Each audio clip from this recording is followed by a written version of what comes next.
thank you for the yellow. He did promise me that he'll wear whatever yellow shoes he has. So he has this yellow shoes. Promise is a promise. And a promise is a promise. So thank you for that. And thank you again for bringing this conference here. You asked us to do it, and I'm so happy that we're doing it. So we have a short time, 10 minutes or so. From your perspective, genesis of this event in the ETC history, and then a little bit of historical context on Europe travel, what it was and what it is now, let's say, I don't know, post-COVID, et cetera.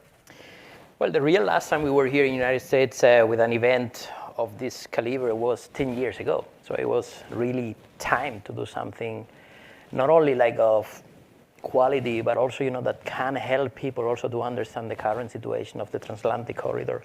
You mentioned some of our numbers, and I'm very glad that you're using them here in the United States. But when we discussed last night and say, what has changed, because I remember my first conversation with you goes back to 2018 when you published a very nice article about the 20th uncomfortable, 21, uncomfortable truths about tourism. Yeah. And I happened to find that article again and reread it, and I asked myself, what does change? So what has changed actually in almost 10 years now? And maybe let's start what it hasn't changed. You mentioned one, the Transatlantic corridor is by far the most important travel and tourism corridor, trade corridor too, of the world. What hasn't changed either is that the American market, the North American market, is by far the most important third market for the European Union and for Europe as such. Or anything. No, that's good. What it has changed, and this is what I would like to start the conversation, is the narrative about the corridor. The narrative that now tell us that we should not focus so much on growth and jobs. Perfect. Back then it was all about, tourism produces a lot of jobs, a lot of growth. We keep thinking that that's a very important fact. But the narrative is telling us, that it has to be about balance, hence the new balance. So maybe that's a good motto for because we need a new balance. And the second pointer here is that we are talking about sustainability big time, but nobody really knows about what we mean with sustainability. And from our conversations so far, I've been here since Monday, is there are so many definitions of what that should be applied, to some of our processes or, to our trading into travel and tourism. So I think it requires a little bit of definition and concrete actions too. Because in Europe, particularly the European destinations, the intention or let's say the inspirational mode of every destination is that they don't want to be the first any longer, they want to be the best. And this is a very different story. We're starting about not quantifying tourism, but qualifying it. But qualifying tourism is a very subjective. And you know it for yourself. You were talking about Italy, a country that everybody loves. But then we see that in Europe we have this incredible asymmetry when it comes to tourism flows. You have places like Rome, like Barcelona, I think not to mention the classic ones, even places that are not so well known as full. But then you have places in Europe that really lack and would love to have many tourists. And this is the new balance here that from our conversations with you, we would like to try to find a way to bring more American citizen travelers, to those places that we consider need tourism the most. And is it a matter of airlift? Certainly, that's part of it. It's a huge part of it, of course. European tourism runs on aviation. This is for me, it's not an uncomfortable truth. It's the truth. Well, you have to cross the ocean. And we know that we heard this morning, even in a meeting that we have with some airlines, that there's not a problem of demand. It's a problem, of creating that new demand, to the long tail destinations, like targeting tier 2, tier 3 cities.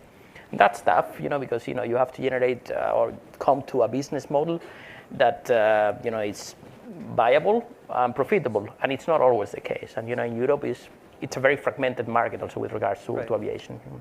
We have though, a very EU-US open sky agreement, and we should profit more also of code sharing within the European Union, so landing in Europe somewhere and connecting to a regional airport that would spread the flows much easily.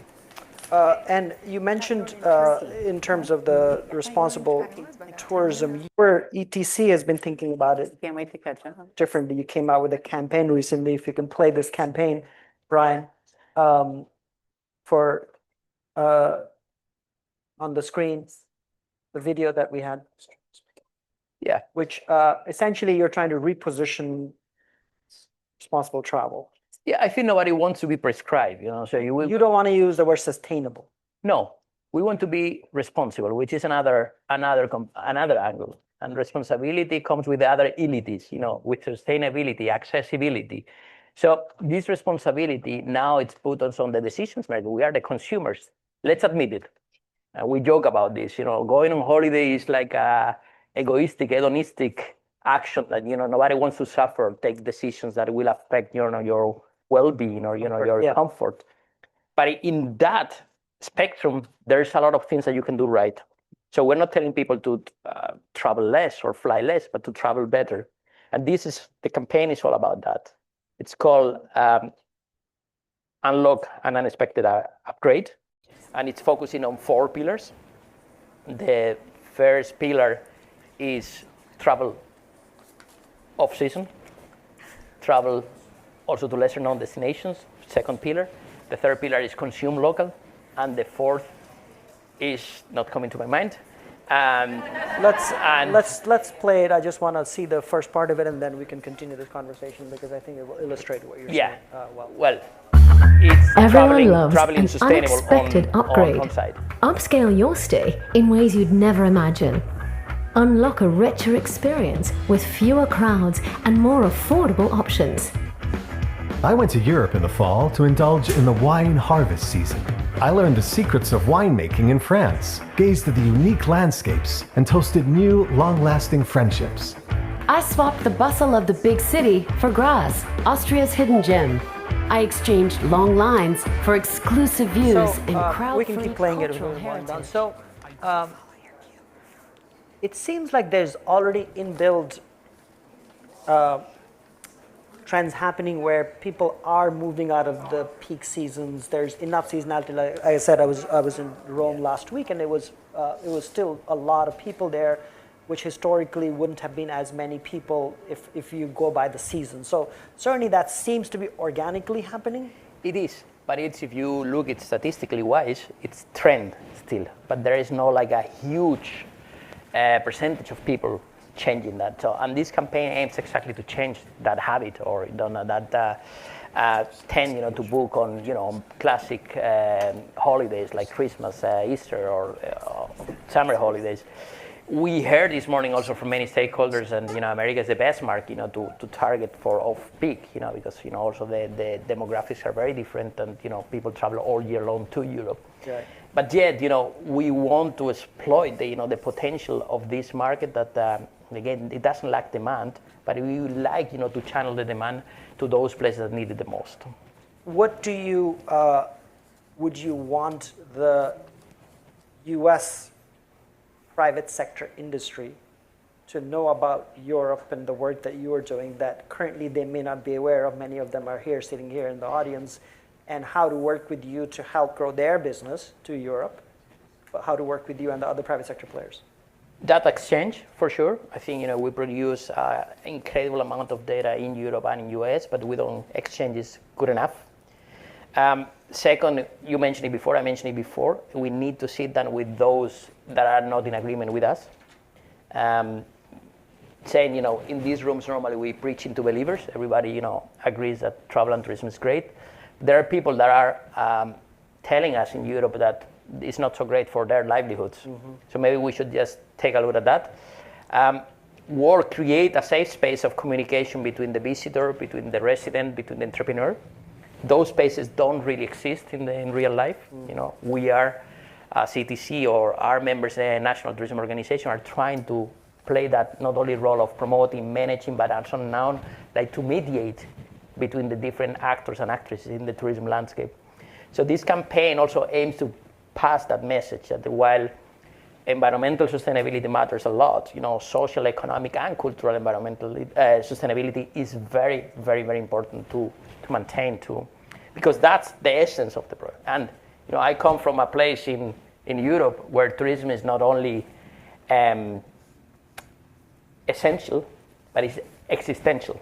Right. So for people's livelihood, without tourism, there will not be like any jobs or very little jobs, and there will not be the spillover effect that produces in the economy. Do you think that, last question, is the over-tourism perception increasing or decreasing?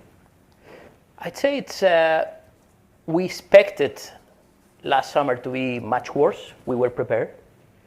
We had agreed with our members, to come with, we have a document, it's ready to go there, praising the values of tourism, and also with a counter-narrative, which is not saying you're wrong. Is maybe you have some points, and you're right here and there, but we're also right telling you this, and we didn't need it. That we thought that media will treat us badly last summer. I think the over-tourism debate is a little bit inflated. This is my personal opinion. That doesn't mean that it doesn't exist. It happens sometimes in some places, but the majority of the destinations in Europe don't have it, and they would love to have that problem if possible. Yeah, and obviously you're trying to move people out of just the main hubs to other, which is the whole point of this campaign as well. But that has to do a lot with transportation, and then we'll hear the commissioner later telling us, that you want to move people to other places, but do you have the means? Do you have the Well, if anybody access? can solve it, Europe can solve it, because US, there's no train system or for that matter, not of any scale that Europe has. Well, exactly, but again, the transatlantic connection here goes both ways. Anybody from an airline or from a tour operator, we need both pillars to sustain the bridge. Right. And this is the message that I would like to convey, to finish the conversation to that we need. ETC itself was founded here in North America. Right. People don't know this, but tell the history quickly. 1948, we come from the ashes of the Second World War, and we asked America for help.